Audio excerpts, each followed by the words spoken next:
मैं उनसे इतना ही कहना चाहता हूं कि जिस तरह से आपने बदजुबानी की है और अमर्यादित भाषा और शब्दों का प्रयोग किया है, ऐसा विंध्य क्षेत्र के इतिहास में, रीवा के इतिहास में किसी जनप्रतिनिधि ने जनता जनार्दन और अपने विपक्षियों के लिए कभी नहीं किया।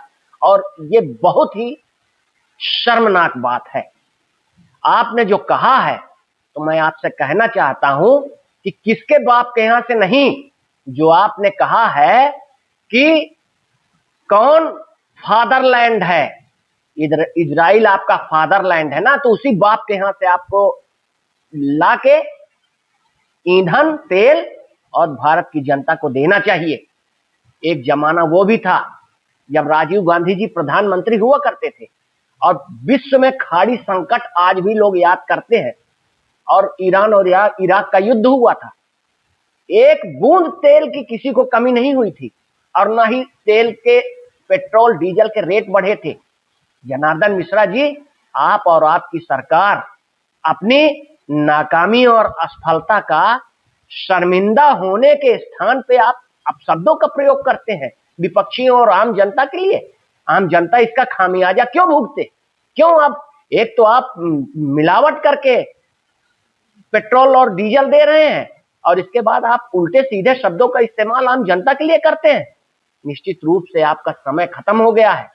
आपकी, मैं ज्यादा तो जानकार नहीं हूं विदेश नीति का, पर इतना जानता हूं कि पंडित जवाहरलाल नेहरू के समय से, इंदिरा जी के समय से, राजीव गांधी जी के समय में इस तरह से विदेश नीति करी गई कि हमारा सबसे अच्छा दोस्त रूस ने, सोवियत संघ गणराज्य ने, जो हमारे चाइना से युद्ध के समय खड़ा हुआ था और उसने कहा था कि हिमालय और सागर के इस पार हम खड़े हैं, अगर कोई भारत के ऊपर आंख उठाकर देखेगा तो हम सातवां बेड़ा समंदर में उतार देंगे।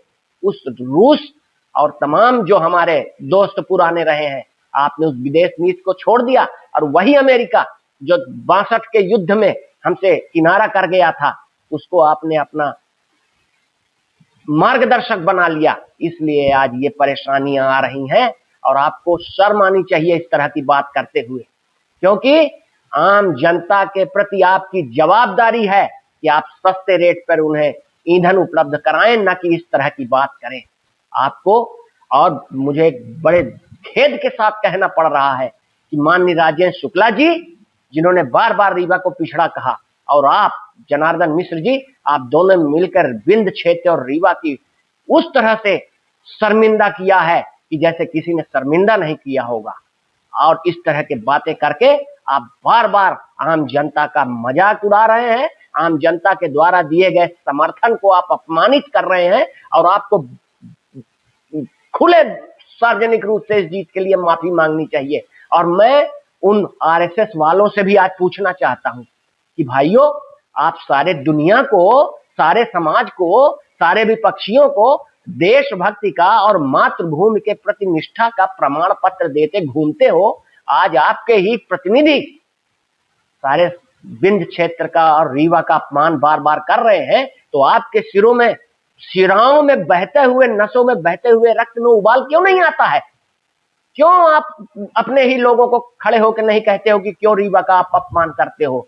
आप क्या आरएसएस वालों सिर्फ नफरत फैलाने के लिए और भाजपा के लिए वोट बटोरने की मशीन, वोट इकट्ठा करने के लिए मशीन बन के रह गए हो? आप कहते हो ना कि जननी